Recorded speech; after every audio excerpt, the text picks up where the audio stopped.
Praise the Lord, dear body of Christ. A very, very warm welcome to each and every one of you in the mighty, mighty name of our resurrected Savior, Lord Jesus Christ. Dear brothers and sisters, today I would be sharing on this topic, when can a person who is a Christian, he or she, experience the abundance of God's grace when he is on this earth? Yes, dear body of Christ, when can a Christian experience the maximum of God's grace when he is living on this earth? So today I would like to begin with 2 Corinthians chapter 12 verses 9. Before that, I would like to make a prayer. Father God, in Jesus' name, we thank you so much for this gift of life. We thank you so much for having blessed us with your abundant grace. We thank you so much for blessing us with your apostle Paul, his 13 epistles for us, written to us, the full Bible for us. We believe that every scripture that you have put in the Bible, you have put it with a purpose, and you have put it with a purpose for what it meant to be during that time. And we believe that the greatest miracle today is the miracle of salvation. We thank you so much for placing us under the dispensation of grace to experience Christ within us. Colossians 1:27 says, Christ in me, Christ in us is the hope of glory. We thank you so much for today's day, for the gift of salvation, and we thank you so much for everything you have blessed us with. In Jesus' name we make this prayer. Amen. The topic what I have mentioned, when can a Christian experience abundant grace in his or her life when here on earth? Yes, you heard it right. We very often speak about grace, but grace can be experienced maximum when our physical body is weak, when we are going through some problem, when we are going through some trial. I would like to put the scripture on the screen which Paul quotes in 2 Corinthians chapter 12 verses 9 and 10. I will put that scripture on the screen over here which Paul is speaking in 2 Corinthians chapter 12 verses 9 and 10. What is Paul basically saying over here? Paul is saying, when he prays 3 times to the Lord to take out the thorn from his flesh, Paul says over here, God, when he replies to him, he says, and he said unto me, my grace is sufficient for thee, for my strength is made perfect in weakness. Most gladly, therefore, will I rather glory in my infirmities, that the power of Christ may rest upon me. 2 Corinthians chapter 12 verses 9. Paul says, and he said unto me, my grace is sufficient for thee, for my strength. Whose strength is this? God's strength is made perfect. When is God's strength made perfect in our dispensational right division Christian's life? It is made perfect in our weakness. Most gladly, therefore, will I rather glory in my infirmities, that the power of Christ may rest upon me. Have you ever seen anybody glorifying in their sicknesses? Glorifying in their infirmities? Here Paul is saying, when he prays 3 times in 2 Corinthians chapter 12 verses 7, 8, when you read, you see over there, Paul is having a thorn in his flesh which was given to him by a messenger of Satan, and it is an infirmity, it's a physical sickness in his body. Paul prays 3 times to the Lord, and Paul receives an answer. Not that the Lord does not answer, the Lord answers every prayer, but Paul does not receive an answer from the Lord in the way which he expected, thinking that God would heal him. Take away this thorn from my flesh. God answers him saying, my grace is sufficient for thee, for my strength is made perfect in weakness. When is God's strength made perfect in our lives, in a Christian's life? God's strength is made perfect when we are weak. Paul further on says, most gladly, therefore. Why is this word therefore Paul using? Because before this, he speaks of something what the Lord is telling him. My grace is sufficient for thee. Therefore, will I rather glory in my infirmities, that the power of Christ may rest upon me. If we go to verses 10, what is Paul saying over there? Therefore I take pleasure. You see two places. In 2 Corinthians chapter 12 verses 9, he's saying, therefore will I rather glory in my infirmities, that the power of Christ may rest upon me. And in verses 10, what is Paul saying? Therefore again, I take pleasure in infirmities. What is the meaning of pleasure? Pleasure means that extreme joy. I take pleasure in infirmities, in reproaches, in necessities, in persecutions, in distress, for Christ's sake. For when I am weak, when I am physically weak, then I am strong. My dear brothers, my dear sisters, God's strength is made perfect in our weaknesses. My dear brothers, my dear sisters, it's wonderful to experience God's grace when we are physically weak.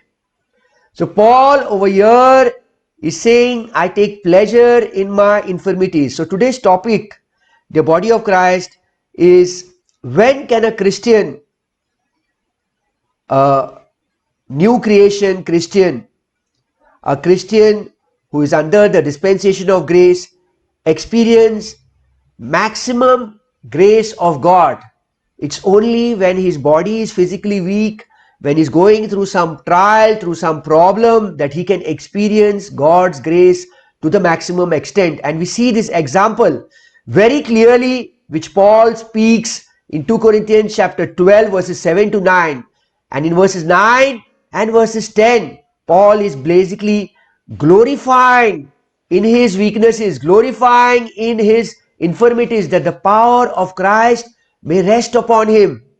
2 Corinthians chapter 12 verses 10, Paul is saying, therefore I take pleasure in my infirmities. What is the meaning of pleasure? Pleasure is that something which gives you an internal joy. Pleasure, I take pleasure. Very often you see many people take pleasure in sin. But over here, Paul is saying, I take pleasure in infirmities, in reproaches, in necessities, in persecutions, in distress for Christ's sake. For when I am weak, then I am strong. Dear body of Christ, if we open up our Bibles, we see that Paul had gone to preach the gospel to the Galatians. And when he's preaching to the Galatians, he tells them in Galatians chapter 4 verses 13, ye know how through infirmity of flesh I preached the gospel unto you at first. When Paul went to preach the gospel, he had this infirmity in his flesh. The same thing which he prays for in 2 Corinthians chapter 12 verses 9 and verses 7 to 10, and he receives his answer in 2 Corinthians chapter 12 verses 9 to 10, where God says, my grace is sufficient for you. Dear body of Christ, in Galatians chapter 4 verses 13, Paul says, you know how through infirmity, he's telling the people from Galatia, you know how through infirmity of flesh I preached the gospel unto you at first. And verses 15, he says, where is then the blessedness you spake of?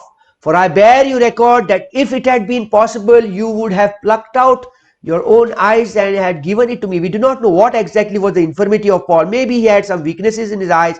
Maybe he could not see clearly. But we know that there was a physical infirmity in the body of Paul, in his physical body. It does not matter whether you are sick, because today under the dispensation of grace, it is not that because you have accepted Christ, you will be set free from all sicknesses, you will be set free from all problems of this world. No, no.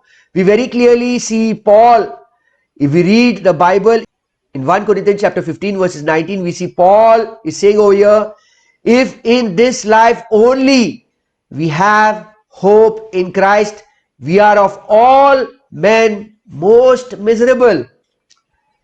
What is Paul saying over here? In this life, that means in this earthly life, if we have hope in Jesus Christ, only for things of this world, we are of all men most miserable.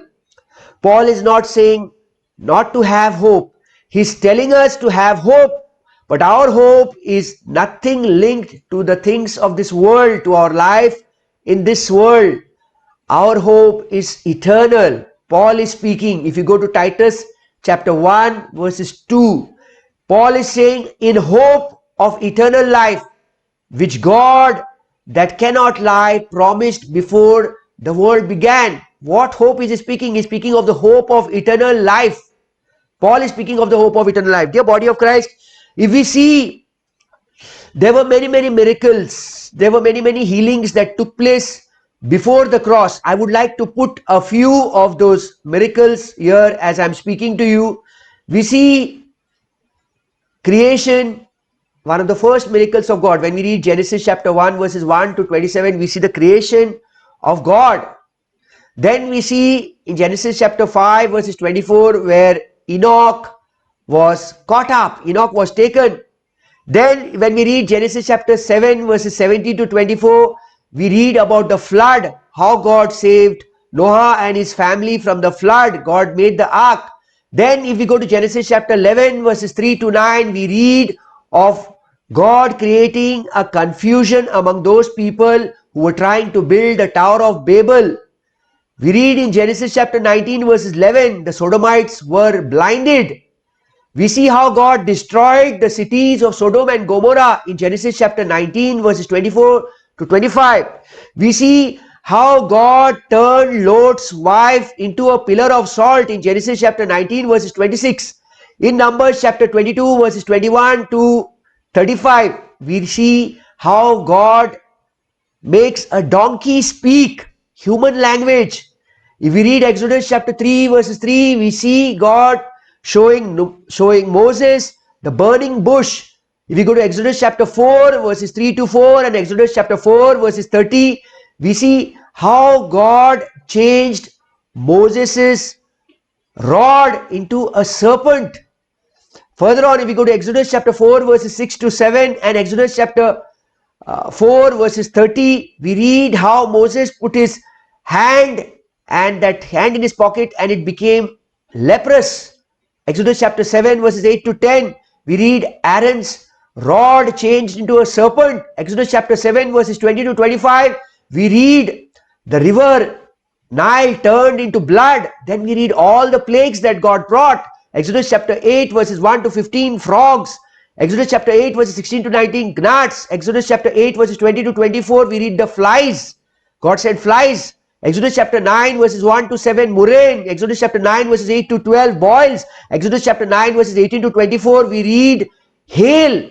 Exodus chapter 10 verses 1 to 20, we read locust. Exodus chapter 10 verses 21 to 23, we read about darkness. And then we read God destroying the firstborn child of Egypt in Exodus chapter 12 verses 29 to 30. You read throughout the Bible, you see multiple miracles before the cross. You see many miracles, many healings taking place in the Old Testament, the pillar of cloud and fire. You read in Exodus chapter 13 verses 21 to 22 and Exodus chapter 14 verses 19 to 20. You see the crossing of the Red Sea in Exodus chapter 14 verses 21 to 23. I'm not going further. We read about manna in Exodus chapter 16 verses 13 to 36. We read God bringing out water from the rock in Rephidim. Exodus chapter 17 verses 5 to 8. We read so many miracles. We read about Nadab and Abihu being destroyed in Leviticus chapter 10 verses 1 to 2. We read about the strange fire on Aaron's sacrifice, Leviticus chapter 9 verses 24. Why am I speaking all these miracles, all these things that happened in the Old Testament, my dear brothers, my dear sisters? Because today, under the dispensation of grace, you do not find these things happening. You see in Matthew chapter 14, Jesus multiplying the fish and the loaves and feeding 5,000 who were only men, and there were women and there were children, maybe 15 to 20,000 were there. We see so many miracles taking place. If we go to Numbers chapter 21 verses 9, we read about a brazen serpent healing many bitten people by the fiery serpents. If we go to Joshua chapter 3 verses 14 to 17, we read how God supernaturally divided the river Jordan. If we go to Joshua chapter 6 verses 6 to 20, we read of the wall of Jericho, and there were many more miracles. Judges chapter 14 verses 5 to 6, we read about a lion who was slain by Samson. Judges chapter 14 verses 19, we see 30 Philistines killed by Samson. We read of the water from the hollow place in Judges chapter 15 verses 19. Many of these miracles which took place in the Old Testament, we read about the widow's son being raised from dead in 1 Kings chapter 17 verses 17 to 23. I want to ask you, my dear brothers, my dear sisters, we are in Goa over here. How many of us in Goa, I'm not talking about the videos that you see on the YouTube or the videos that you see on TV. I'm speaking, we are presently in Goa, and in Goa there are so many healing ministries. I am not against any ministry, dear body of Christ. We see so many healing ministry. Can you tell me one person whom you have seen is brought dead to a preacher, dead, declared dead by medical examination? And have you seen that preacher who is speaking on healing raised that dead person to life? I'm not saying God is not working today. God is working today also according to His will. I'm not saying don't pray. I'm saying pray, but pray in the way that we need to pray, how the Bible teaches us to pray. I'm not against a healing. I'm not against a miracle, dear body of Christ. If you read 1 Corinthians chapter 1 verses 22 and 23, it says, for the Jews seek signs, wonders, miracle. The Greeks seek wisdom, but we preach Christ crucified. I'm not against a healing or a miracle, dear body of Christ, but let us understand we are presently under the dispensation of grace. When we are under the dispensation of grace, what is the most important thing is to experience God's grace rather than to experience a miracle. I'm not against prayer. Yes, prayer, I'm for it. The Bible says very clearly, pray without ceasing. Pray without ceasing. Don't stop. Continuously pray. But pray for the right things. Pray for the right things that God has put it in His word. Further on, I will proceed further. If we go to 1 Kings chapter 17 verses 4 to 6, we see Elijah was fed by the ravens. If we go to 1 Kings chapter 17 verses 12 to 17, we see the widow's oil was supernaturally increased. 1 Kings chapter 17 verses 17 to 23, the widow's son was raised from the dead. And you go on and on. There were so many, almost I think so 300 miracles in the Old Testament. 300 miracles. Totally 300 or maybe more than 300 miracles. Then if you come to the Gospel of Matthew, Mark, Luke, John, you see over there in John chapter 2 verses 1 to 11, Jesus made water into wine. Jesus changed the water into wine. If you go to John chapter 4 verses 46 to 54, you see Jesus Christ healed the son of a nobleman. If you read Mark chapter 1 verses 23 to 26, we see a demonic in the synagogue was healed in Capernaum. If we go to Matthew chapter 8 verses 14 to 17, we see Peter's mother-in-law being healed. If you go to Luke chapter 5 verses 1 to 11, you see the draft of fishes in the lake of Galilee. If we go to Matthew chapter 8 verses 1 to 4, we see a leper being cleansed in Capernaum. If we go to Matthew chapter 9 verses 1 to 8, we see a paralytic person being healed in Capernaum. If we go to John chapter 5 verses 1 to 9, we read of an important man being healed. Then Matthew chapter 12 verses 10 to 13, I would request you to read it. Matthew chapter 12 verses 10 to 13, a withered hand of a man in Galilee was restored. Means what? Withered means what? The man's hand was cut. His hand was not there. So God restored that hand which was cut, God restored it. Have you ever seen any preacher, any faith healer today in Goa? There are so many people who are begging on the streets, who do not have hands, who do not have legs. Have you seen a hand or a leg literally growing? The body of Christ. We do not see these miracles of a withered hand growing. We do not see a dead body being raised to death. Or have you ever seen a preacher or a pastor who is going to the hospital to pray? There are so many beds where people are sick. There are so many people who are dead in the morgue. Have they gone and raised those people from the morgue? You see, when such things do not happen with a person who believes in miracles, believes in healings, they give the reason saying that no, that person should have the faith. Only if that person has the faith, then this miracle can take place. No, my dear body of Christ. Today, we see we are growing old. We are growing old. Our hair is growing grey. I'm wearing specs. Death, physical healing, much more than that is a hope that Paul gives us. Much more than that is the hope that Paul gives us. In Titus chapter 1 verses 2, Paul is saying, in hope of eternal life. If you go to 1 Thessalonians chapter 4 verses 13, what do you see Paul saying? But I would not have you to be ignorant, brethren, concerning them which are asleep, that ye sorrow not, even as others which have no hope. What was the hope Paul was giving in 1 Thessalonians chapter 4 verses 13 to 18? He was giving a hope to those Christians who were alive, regarding those Christians who were dead in Christ, saying that we have a hope that when Christ comes, those who are dead in Christ are going to rise up first, going to receive a glorified body. Then we who are alive are going to be caught up. Just see what is the hope that the Bible speaks about, and what is the hope that today we receive from preachers over here. Dear body of Christ, go to Romans chapter 8 verses 18. We read, for I reckon that the sufferings of this present time are not worthy to be compared with the glory which shall be revealed in us. He's giving the hope of a glory that we shall receive, not in this present physical body which is suffering. Go to Romans chapter 8 verses 23 and 24. And not only they, but ourselves also, which have the first fruits of the Spirit, even we ourselves groan with ourselves, waiting for the adoption, to wit, the redemption of our body. Our body is not redeemed right now. Our soul spirit is redeemed. Our body is not redeemed. Our body will be redeemed. If right now the rapture takes place, the redemption of the body will take place. Because our body is not redeemed, that is why our body is going through all the physical suffering, through all the physical pain that every other person of every other religion goes through. Every other religion, every other person goes through a phase of death. We too will go through death if the rapture does not take place.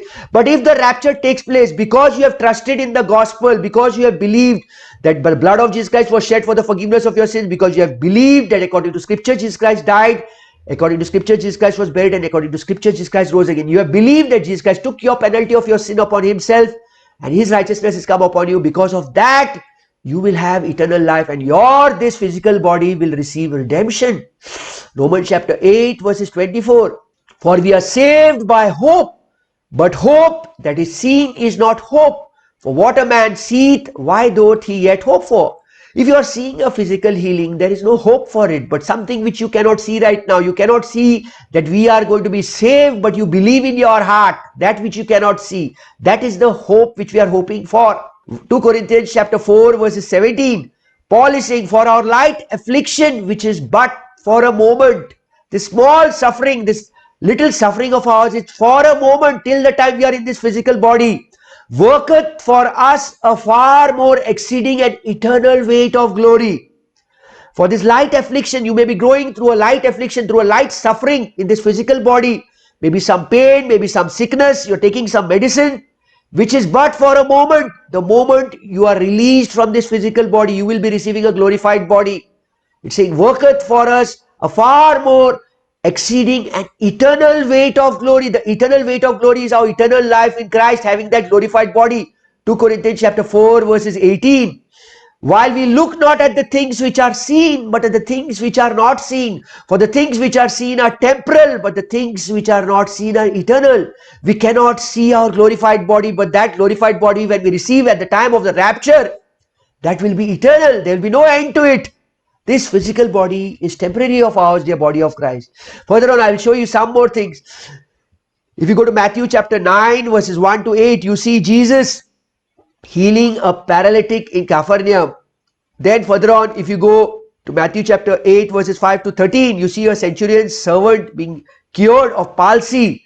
Then if you go to Luke chapter 7 verses 11 to 17, you see a widow's son being raised at Nain. A widow's son was taken in the coffin. If you read Luke chapter 7 verses 11 to 17 in the coffin, and Jesus is just passing by there. Jesus touches that boy and he raises him up over there. He raises him up over there. He raises that boy who is dead in the coffin over there. Today you see so many preachers who are preaching on healing. They are going for funerals of Christians. But when they speak about healing, when it comes to a dead body, there are many people who scream over the dead body saying, rise up, but you don't find that body rising up. Why is that the body of Christ? Because today, under the dispensation of grace, the healing of a physical body which happened during the earthly ministry of Jesus Christ, which happened during the Old Testament, is not taking place.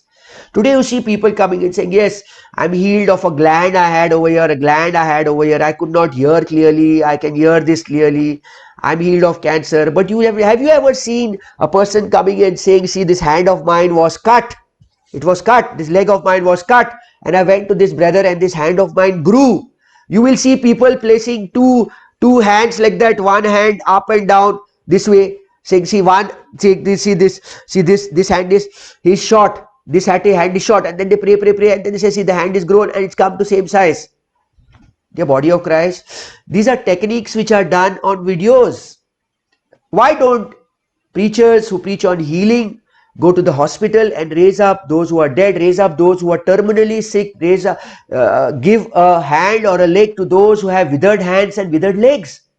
If we go further on, we see many more things. Matthew chapter 14 verses 25 to 33, we see Jesus Christ walking on the water.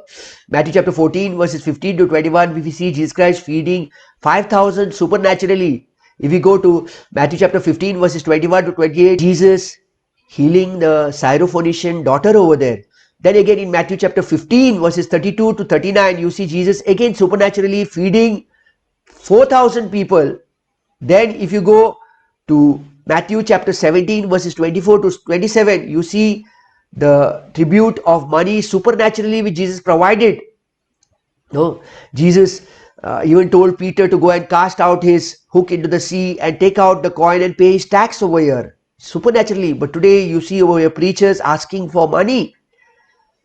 You see in Mark chapter 7 verses 31 to 37, the deaf and the dumb being healed. You see in Mark chapter 8 verses 22 to 26, the blind man being healed. You see in Luke chapter 10 verses 17, the miracles by the 70. You see in Luke chapter 17 verses 11 to 19, 10 lepers being healed. You see in John chapter 9 verses 1 to 7, a man who was born blind, Jesus healed him.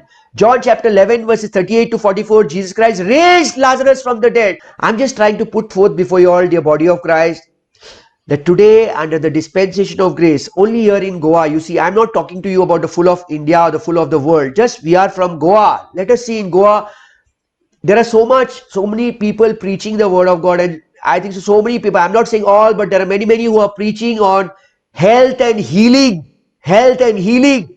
They say that Jesus Christ has taken the curse upon himself. So today no longer can you fall sick. No longer can you fall sick. But the same preachers are wearing specs. Jesus Christ, according to Galatians chapter 3 verses 13, says Christ has redeemed us from the curse of the law. Curse of the law. When Moses was given the law, there were 613 laws. So on the disobedience of those laws, there was curses linked to it. Like in Malachi chapter 3 verses 7, 8, 9, 10, 11, when you read over there God is saying to give a 10% of your tithe. If you do not give, then I will curse you. So every law in the Old Testament had a curse linked to it. What did Jesus do on the cross? Jesus on the cross took the curse of the law upon himself. But there is something more which happened before the law of Moses, which happened in Genesis chapter 3 verses 1 to 4. When Eve was tempted by Satan, God had told Adam in Genesis chapter 2 that you shall not eat of the fruit of the tree. The day you shall eat, you shall surely die. The moment Eve ate and Eve gave the fruit to Adam, what happened? Physical sickness came on this mankind. Sweat came. Thorns and thistles came. The wild animals who were carnivore, who were herbivorous in Genesis chapter 1. They were eating grass. If you read Genesis chapter 1 verses 29 and 30, you see all animals were eating green herbs. But after Genesis chapter 3 verses 1 to 5, when Adam and Eve sinned, the herbivorous animals became carnivorous. They started eating other animals. Physical death came, physical sickness came. All this physical sickness, physical death, labor pains, thorns and thistles, the animals who were herbivorous, eating grass and green vegetables, they became carnivorous. They started eating other animals.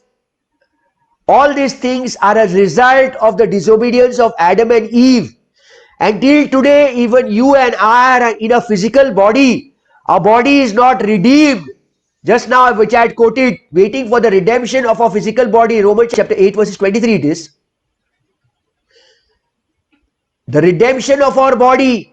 You see, Romans 8:23 says, and not only they, but ourselves also, which have the fruits of the Spirit, even we ourselves groan within ourselves, waiting for the adoption, to wit, the redemption of our body. Our body is not yet redeemed.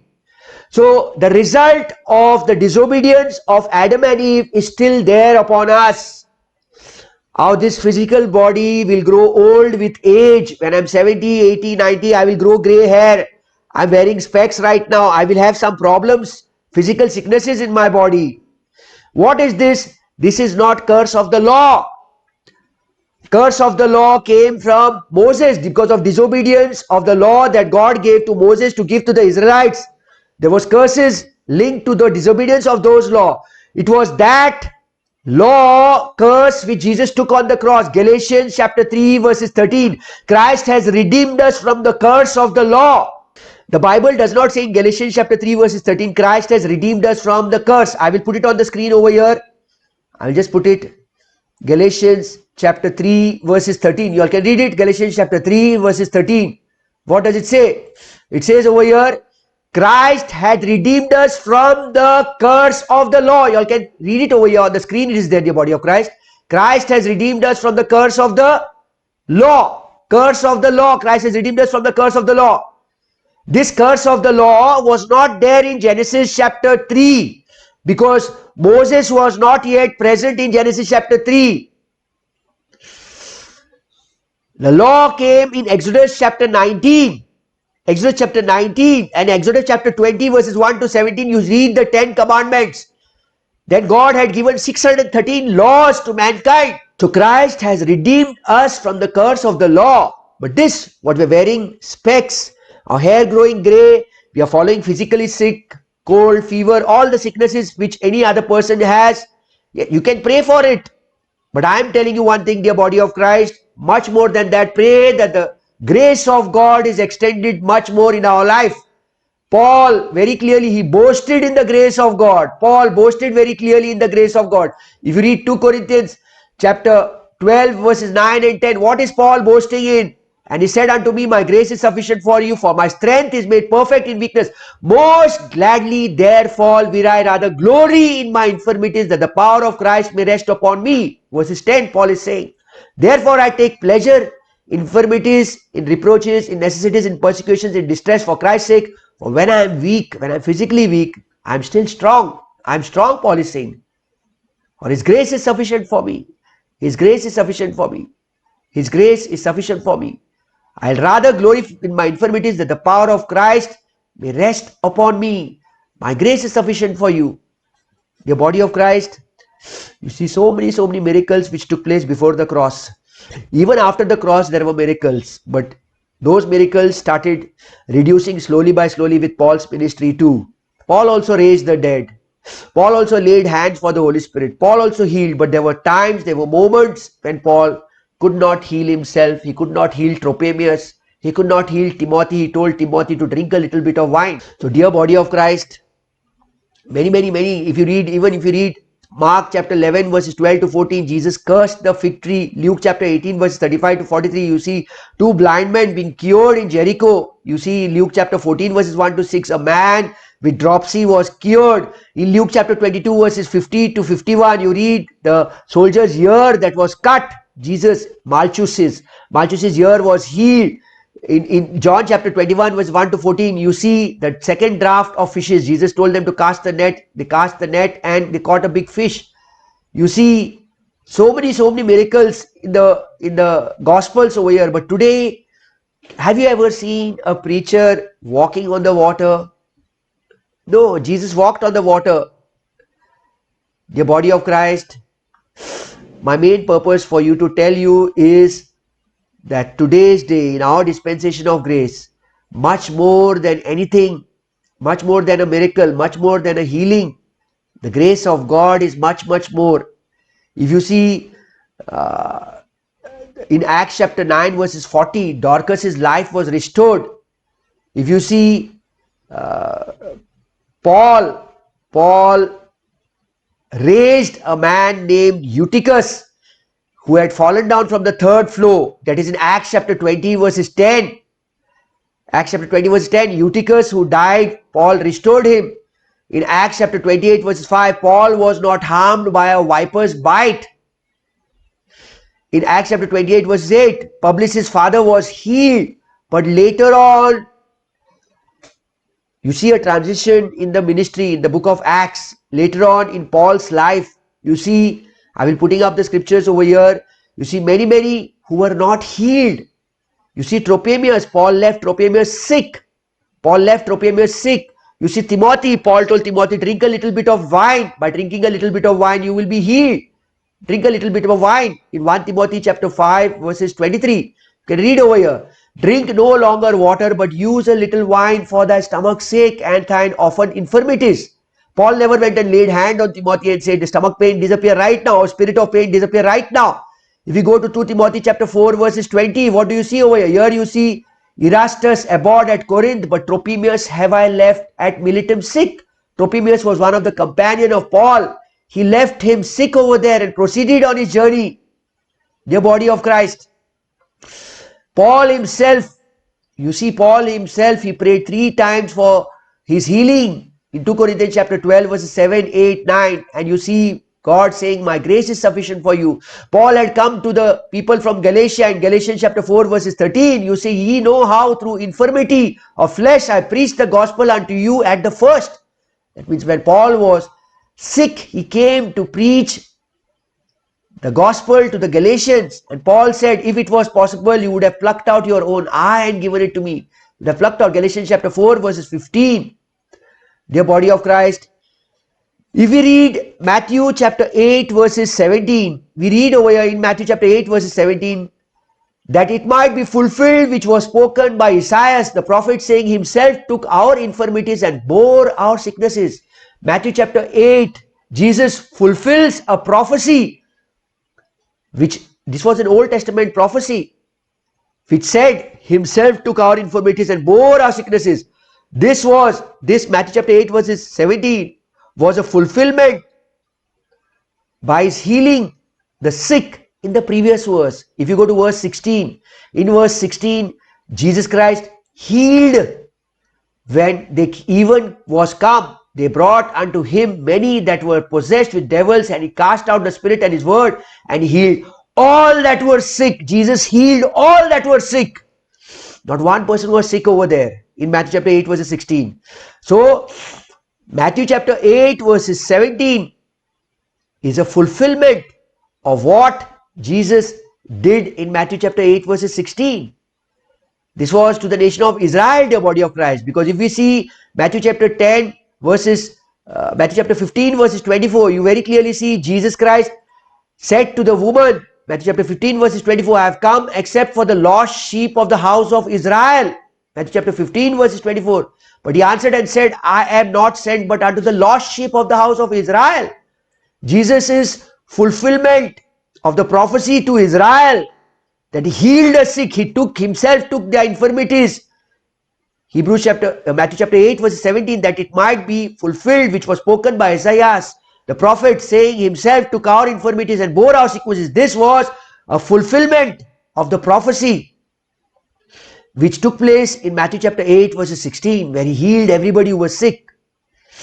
Healing and miracles we see during the ministry of Christ was to Israel. It was a sign to the nation of Israel for their promised kingdom. Jesus explained that in Luke chapter 10 verses 9. And heal the sick that are therein, and say unto them, the kingdom of God is come near unto them, unto you. So the miracles, the healings that took place during the ministry of Christ was to the nation of Israel. They were a sign to the nation of Israel of their promised kingdom. What is the promised kingdom? Where Jesus would be a physical king over there. Jesus would be a physical king over there. You know, Israel had rejected Jesus Christ 3 times. They had rejected God the Father in Matthew chapter 21 verses 23, 24, 25. They have rejected God the Son in Mark chapter 15 verses 12, 13, 14, when Pontius Pilate said, should I crucify the king of the Jews or Barabbas? They said, crucify him. And the third time they rejected God the Holy Spirit in Acts chapter 7, 51 to 55. So you see, Luke chapter 10 verses 9 were the healing miracles that Jesus Christ performed to the nation of Israel, which were signs to the nation of Israel for their promised kingdom, the kingdom to come. Luke chapter 10 verses 9, and heal the sick that are therein, and say unto them, the kingdom of God is come near unto him. If you open your Bibles to 1 Corinthians chapter 1 verses 22, what does it say over here? It says, for the Jews require a sign and the Greeks seek after wisdom. Verses 23 says what? But we preach Christ crucified, unto the Jews a stumbling block, and unto the Greeks foolishness. The cross of Jesus was a stumbling block to the Jews. The Jews did not believe that Jesus Christ could rise again. The Jews could not believe.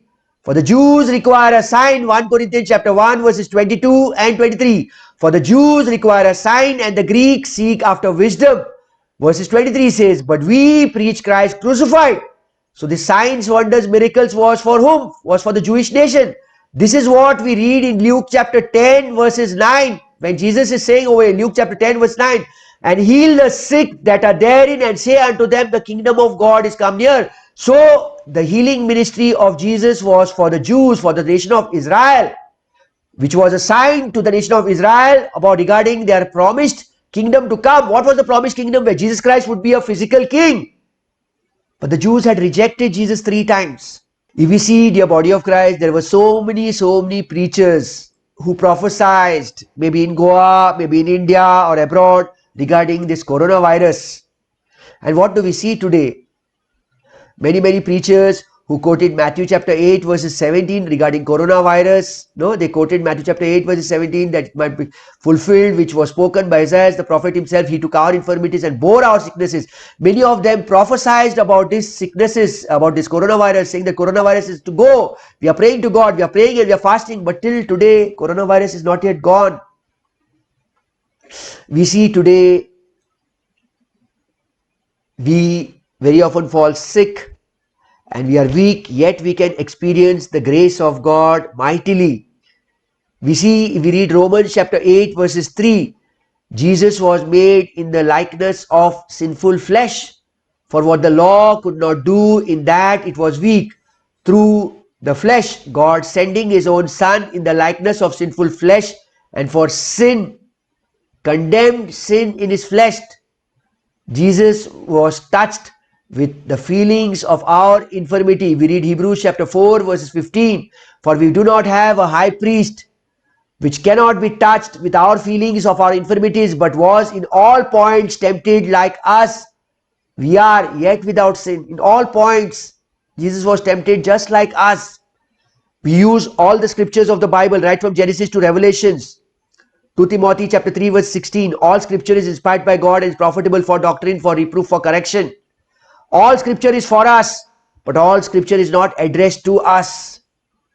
We are dividing the word rightly. 2 Timothy chapter 2 verses 15 says, study to shew thyself approved to God, a workman that needeth not to be ashamed, rightly dividing the word of truth. When we divide the word rightly, today under the dispensation of grace, we do not see the healings that took place during the earthly ministry of Jesus Christ, dear body of Christ. We do not see amputated hands and amputated legs growing. We do not see dead people being raised. The most important thing was that Jesus Christ died for our sins. 1 Corinthians chapter 15 verse 3 says, for I delivered unto you first of all that which I also received, how that Christ died for our sins according to the scriptures. 1 Corinthians chapter 15 verses 1, 2, 3, 4, we see the gospel. For the Jews seek signs. 1 Corinthians chapter 1 verses 22, for the Jews seek signs, Greeks seek wisdom, but we preach Christ crucified. Paul was preaching the gospel. 1 Corinthians chapter 15 verses 1, 2, 3. Paul was not preaching how to get healed.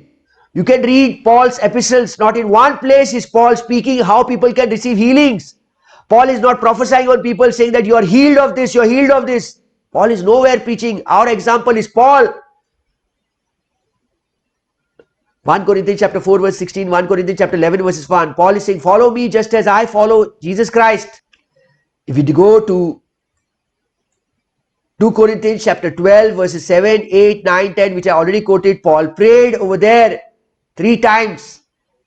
Paul is saying, 2 Corinthians chapter 12 verse 7, and lest I should be exalted above measure through the abundance of the revelations that was given to me, a thorn in the flesh, the messenger of Satan to buffet me.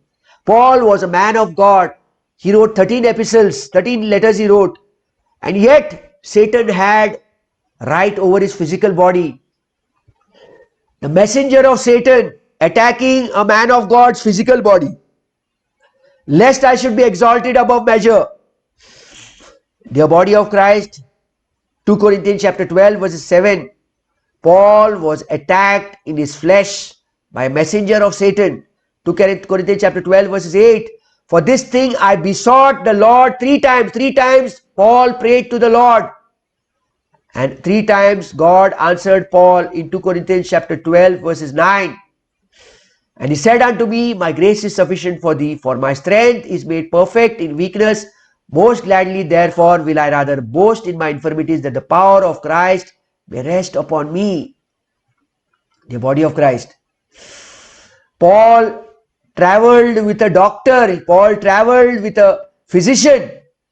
If you go to Colossians chapter 4 verses 14, Colossians chapter 4 verses 14, Luke the beloved physician and Demas greet you. Now Paul traveled with a physician, Luke, who must have helped him in his physical ailments. No, if you see, Timothy also suffered lots of ailments. He suffered ailments when he was with Paul in his ministry. If you read Philippians chapter 2 verses 25, yet I suppose it necessary to send to you Epaphroditus, my brother and companion in labor and fellow soldier, but your messenger and he that ministered to my wants. Verses 26, for he longed after you, and he was full of heaviness, because that yet he heard that he had been sick. He had been sick. Philippians chapter 2 verses 27. For indeed he was sick, nay unto death, but God had mercy on him, and not on him only, but on me also, lest I should have sorrow upon sorrow. He was sick unto death. Philippians chapter 2 verses 25. Yet I suppose it necessary to send to you Epaphroditus, my brother and companion in labor and fellow soldier, but your messenger, and he had ministered to my wants. Verse 26. For he longed after you all, and was full of heaviness, because that yet he heard that he had been sick. Epaphroditus, one of the companions of Paul, was sick. Verse 27, Philippians chapter 2 verse 27 says, he was sick, nay, unto death. He was unto death. Did Paul pray over him? No, Paul never prayed over him. Go to 1 Timothy chapter 5 verses 23. Paul is telling Timothy, Timothy had some ailments in his stomach.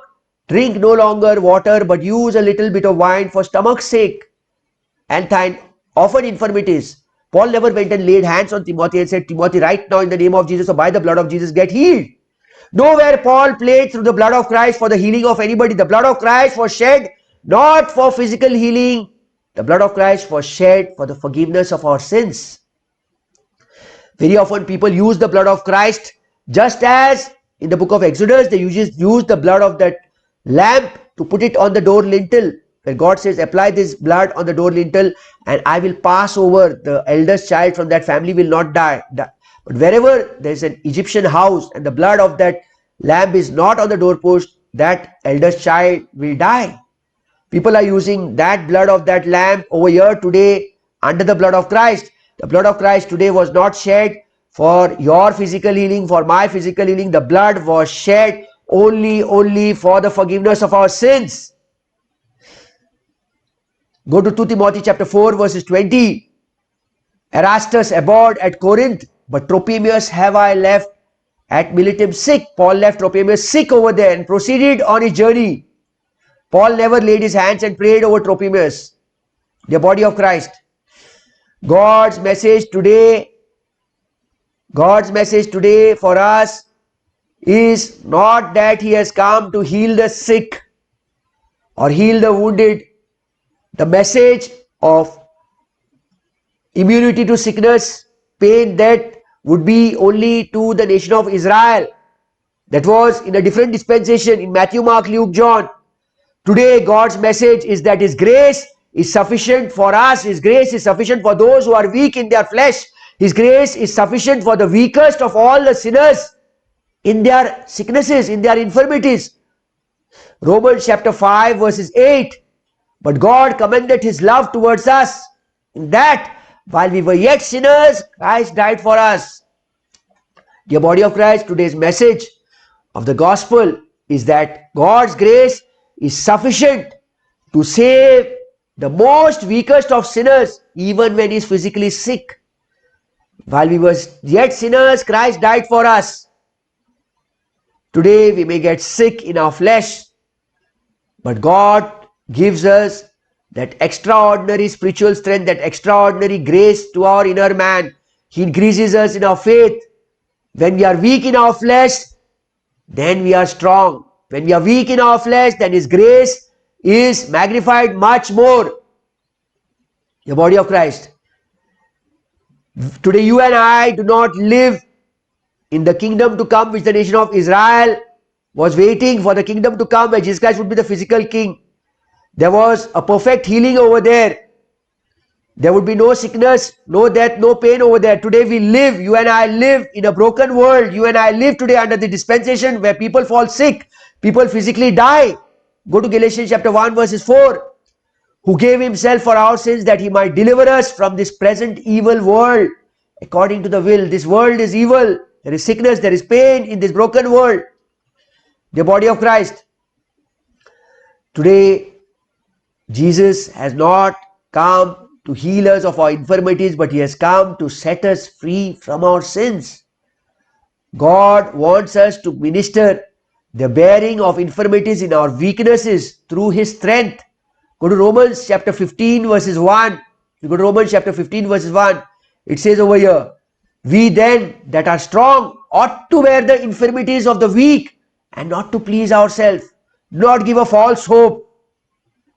But we have this treasure in our earthen vessels, that the excellency of the power may be of God and not of us. See what it says.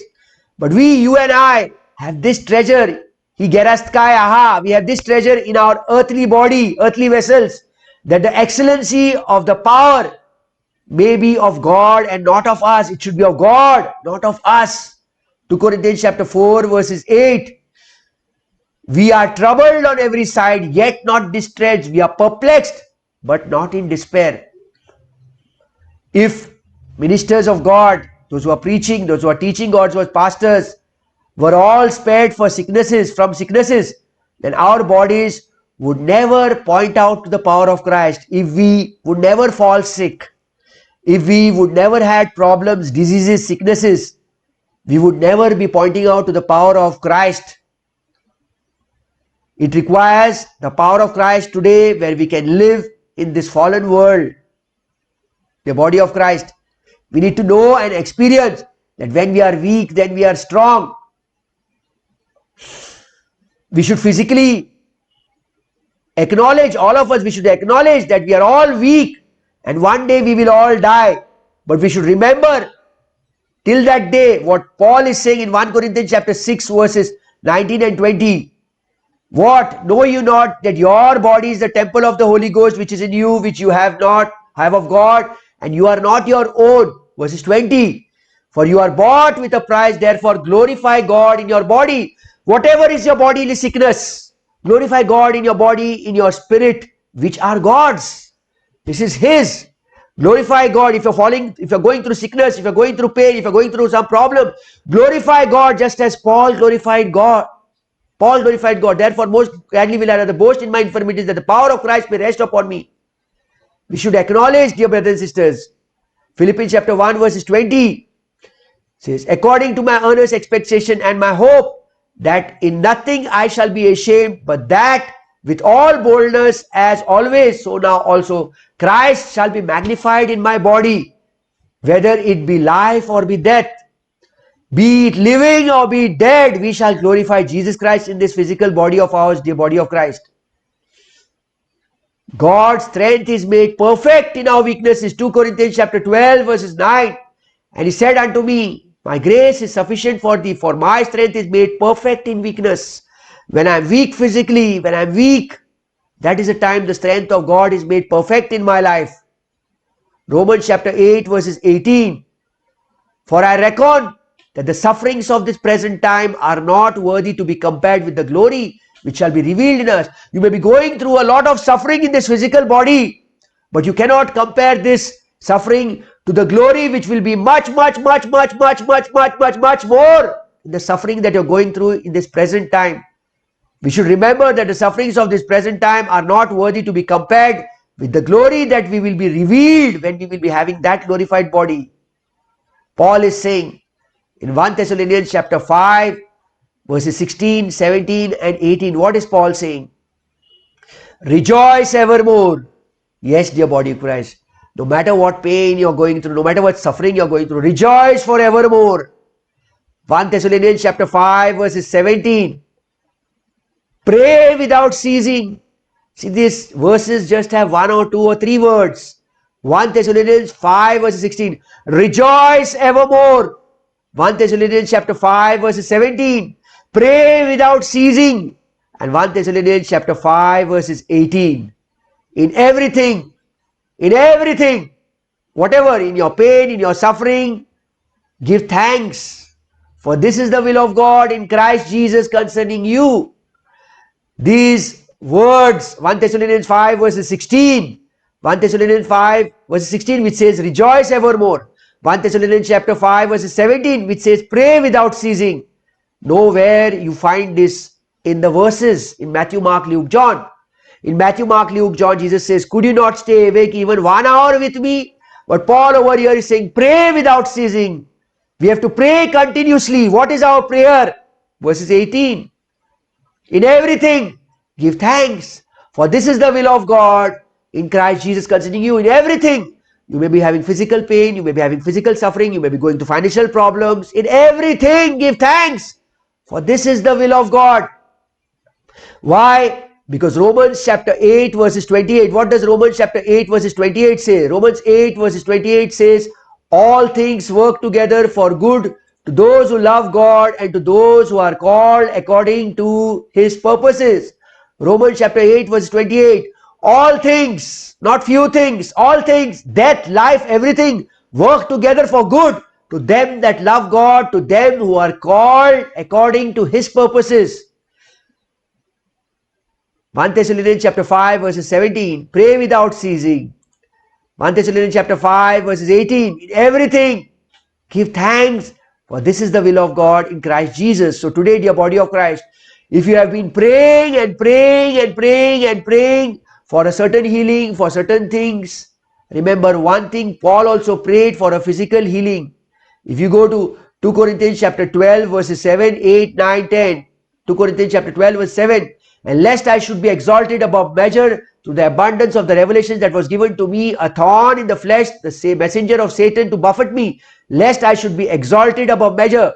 For this thing I besought the Lord thrice, 3 times I prayed, that it might depart from me, this thorn in the flesh which was sent by the messenger of Satan should go away from me.